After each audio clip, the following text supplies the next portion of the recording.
Walang kapana-panalo itong si Sara na ito kung tatakbo siya bilang presidente. Bakit noong 2022 ay hindi siya tumakbong presidente sa kabila ng pamimilit sa kanya ng tatay niya at sa kabila nung kakasigaw, lumawit na yung dila ng Run Sara Run movement ni Vivian Velez at mga kasama nito. Pero hindi talaga siya tumakbong presidente. Alam niyo ba kung bakit? Kasi nagpa-survey noon ang Malacanang noong 2021, latter part of 2021, nagpa-survey ang Malacanang at hindi nila ginamit itong Pulse Asia o SWS. Ang ginamit nila sa survey ay itong kanilang mga congressman na panig sa kanila at pinag-survey sila, yung tinatawag na internal survey sa kanilang mga distrito. At doon ay nalaman ko ang naging resulta sapagkat maraming mga congressman dyan na mga kaibigan ko rin. At pinarating nila sa akin ang magandang balita na doon sa kanilang internal survey na inutos ng Malacanang ay ang number 1 ay si BBM at ang number 2 ay si Leni. Ang number 3 ay si Isko. Pang-4 lang si Sara.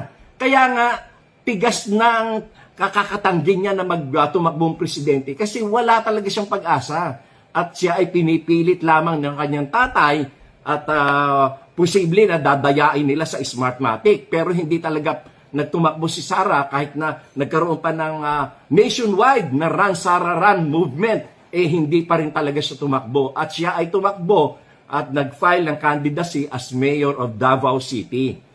Kaya lang, merong mga kaibigan at meron talagang isang close family friend at lawyer din na nakipag-usap kay Sara. Ang sinabi sa kanya, sikat ka lang ngayon kasi anak ka ng presidente. Pero pag hindi na presidente ang tatay mo, you can no longer go back to national politics. Kaya ang tamang gawin mo, tumakbo ka bilang vice president ni BBM para halos wala kang gastos, sure kang panalo. Kaya yun ang nangyari. Nagkaroon ng arrangement na ang naging tulay nito ay walang iba kundi sila Governor Gwen Garcia, si former President GMA at si former Speaker Martin Romualdez, at yan ay nabuo yung pagkatakbo niya bilang Vice President.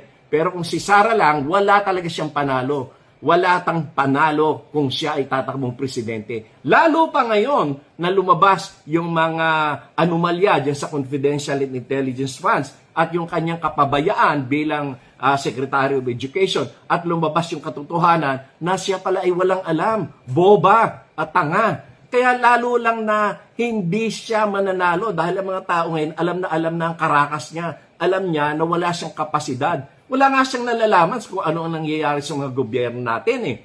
Kaya walang kapag-asa yan. Drama na lang ito, yung tinatawag niyang pagtatakbo ng 2028 para ang magiging depensa niya dyan sa impeachment case ay yung political persecution nito kasi tatakbo akong presidente. Gusto nilang hadlangan ang pagtatakbo ko bilang presidente.